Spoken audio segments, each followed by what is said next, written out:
Hi, I'm Isabella Chin, and this is the story of how my stepsister learned that true fashion isn't about the label you wear, but the vision you create. For 5 years, I watched her mock my failed fashion career, while unknowingly wearing designs from my multi-billion-dollar brand. But let me start from the beginning. I met my stepsister Victoria when our parents married 10 years ago.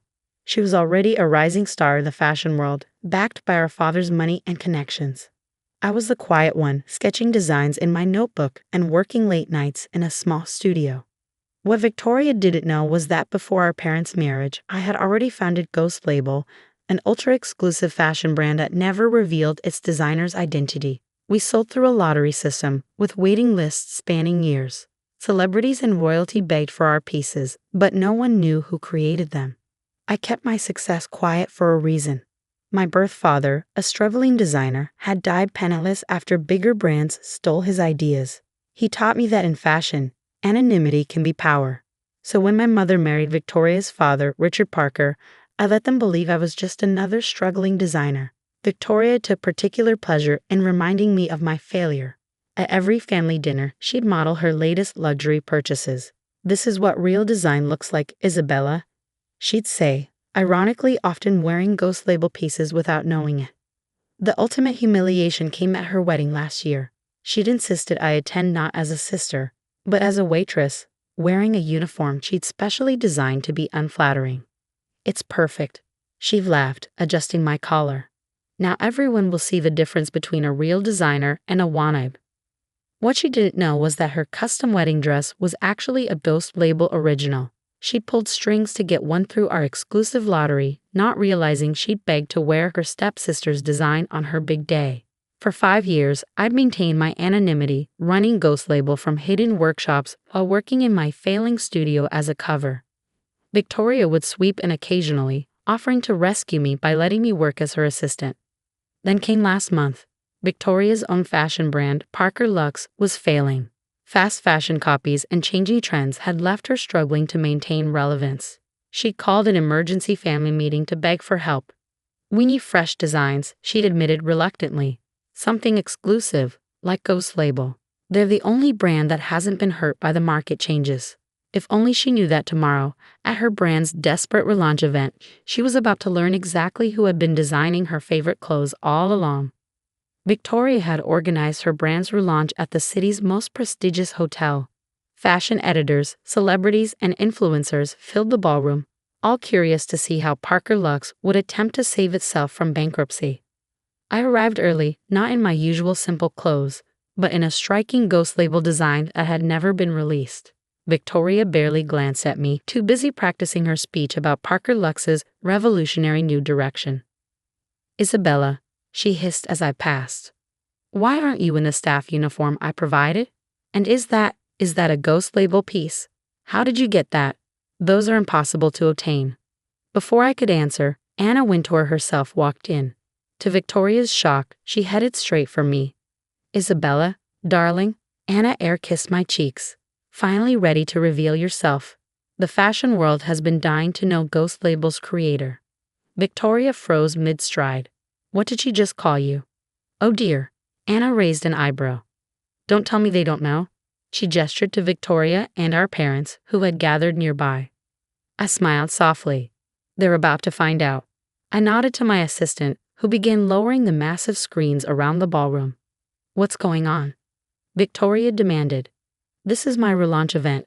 The screens flickered to life, showing Ghost Label's iconic logo transforming into something new. A video began playing, showcasing the brand's journey, from its mysterious launch 5 years ago to its current status as fashion's most exclusive label. Ghost Label. A narrator's voice filled the room, the industry's best-kept secret. Until today. Photos began appearing, me working late in my hidden studio, sketching designs that would become fashion legends, celebrities wearing my pieces at major events, including Victoria's wedding dress. "No," Victoria whispered, recognizing her dress in the Ghost Label portfolio. "That's impossible." Then came the financial figures. Ghost Label's worth, $2 billion. Waiting list, 50,000 clients. Average piece value, $50,000. All created by one designer who had never stepped into the spotlight. Ladies and gentlemen, Anna Wintour stepped forward. Allow me to introduce Ghost Label's founder and creative director, Isabella Chen. The room erupted in gasps and applause. Fashion editors who had ignored me all evening suddenly rushed forward. Victoria's champagne glass slipped from her fingers, shattering on the marble floor. But this wasn't just about revealing my success. Because in my other hand, I held a folder containing information that would completely transform both our fashion empires. This is a joke. Victoria laughed hysterically, but her voice trembled. My little stepsister, the Ghost Label designer, the brand that even I have to wait years to buy from. The very same, I said calmly, opening my folder. And now I have a business proposal for Parker Lux. Our father, Richard Parker, stepped forward, his business instincts kicking in despite his shock. What kind of proposal? I clicked a remote, bringing up new images on the screens. Ghost Label will acquire Parker Lux, but not in the way you might think. We're going to merge the brands, creating something unprecedented in fashion. Victoria's face contorted. You want to buy my brand? Never. I'd rather go bankrupt. I cut in softly. Your company has 3 months of runway left, Victoria. Your last collection was copied by fast fashion brands before it even hit the stores. You need what Ghost Label has: exclusivity, mystery, and innovation. Fashion journalists were frantically taking notes. This was the story of the decade. The mysterious Ghost Label designer revealed and now offering to save her stepsister's failing brand. Here's my vision, I continued, showing concept sketches on the screens. We'll create 2 lines. Ghost Label remains ultra-exclusive, while Parker by Ghost becomes the accessible luxury line.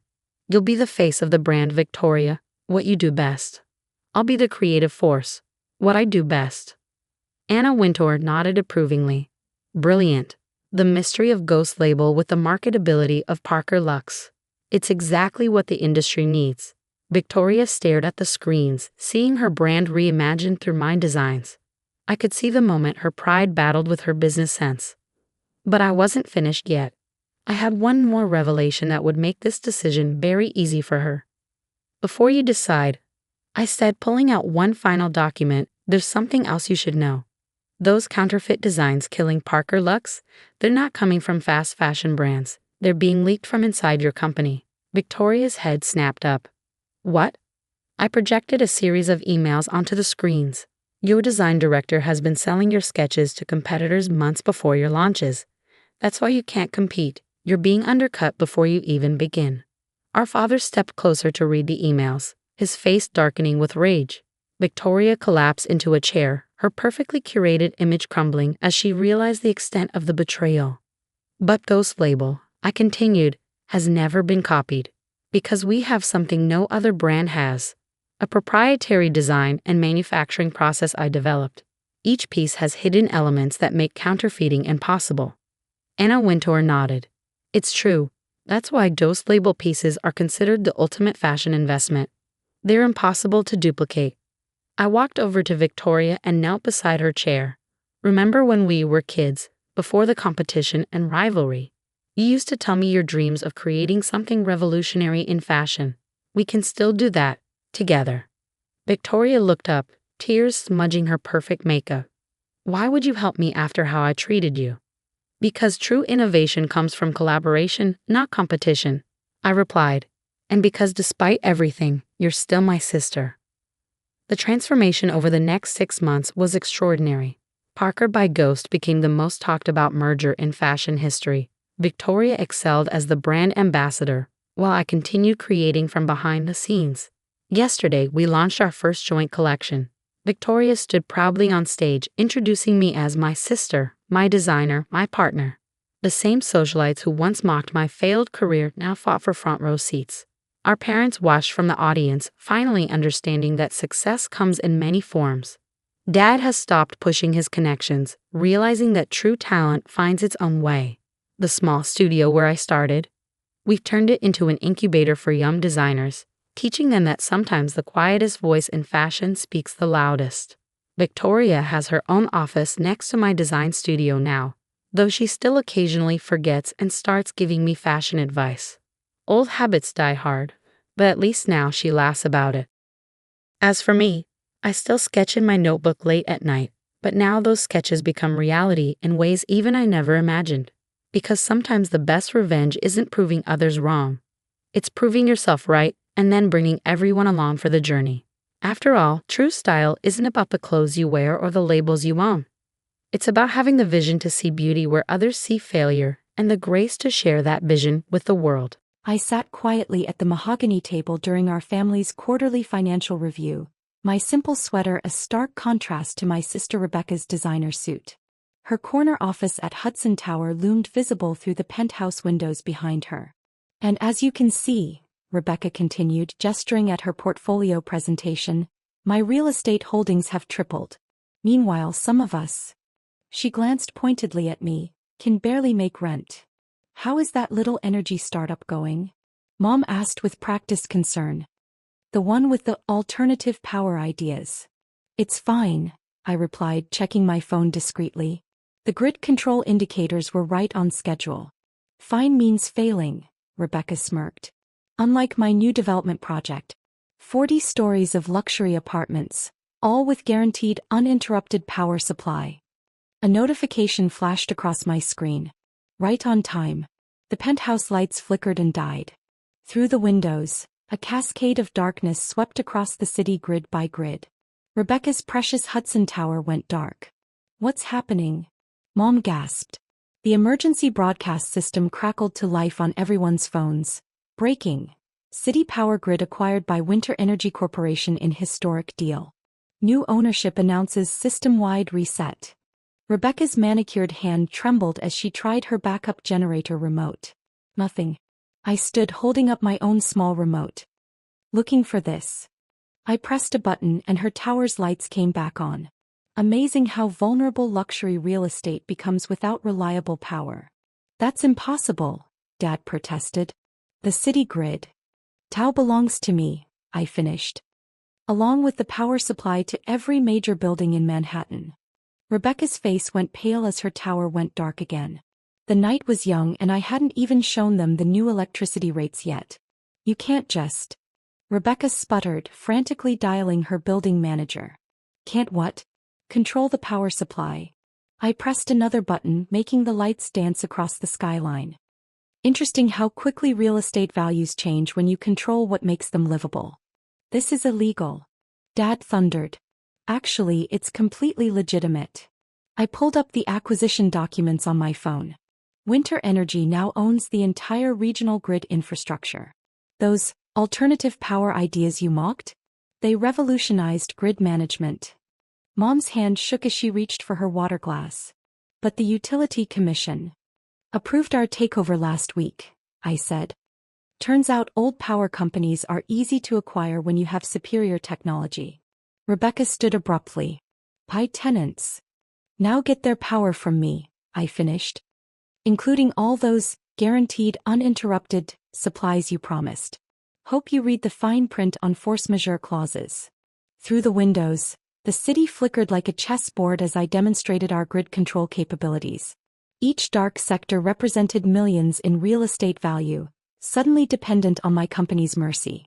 Speaking of contracts, I added, pulling up a document, your new development's power application is under review. Current wait time for approval is 6 to 8 months.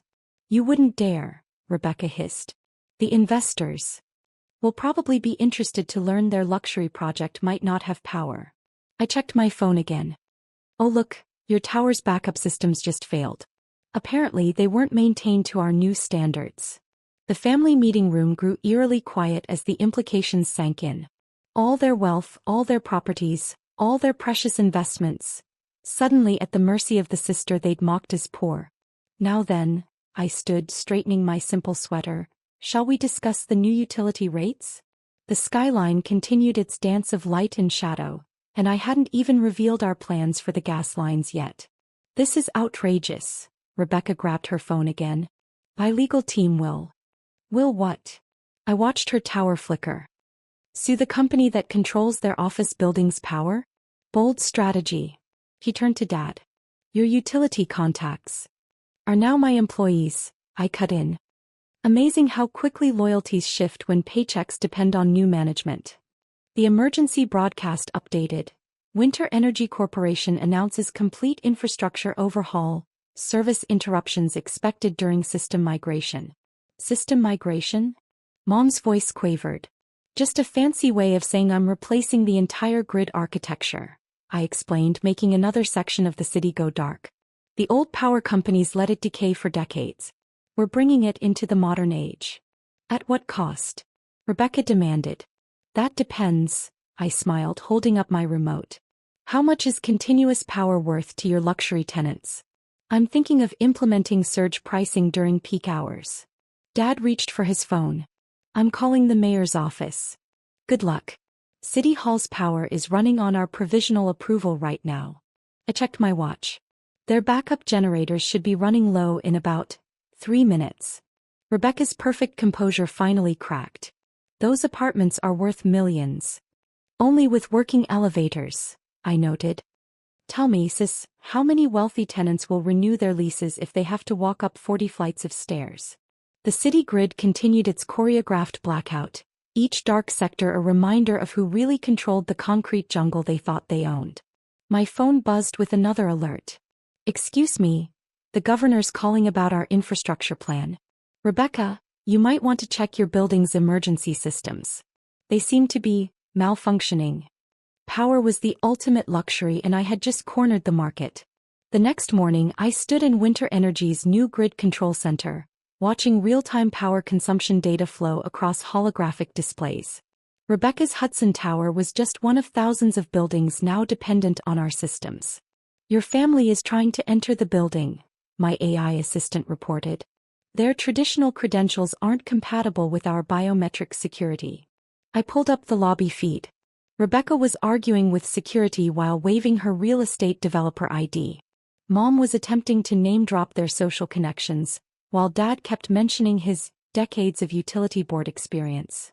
Let them up, I authorized, but flag them as restricted access. They burst into my office moments later, Rebecca clutching property documents while Mom's designer handbag was stuffed with utility bills.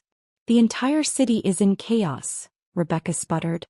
Every major building's power supply is now under our control, I completed, bringing up the city's power grid map. Fascinating how quickly real estate empires crumble without reliable electricity, isn't it? This has to be illegal, Dad protested.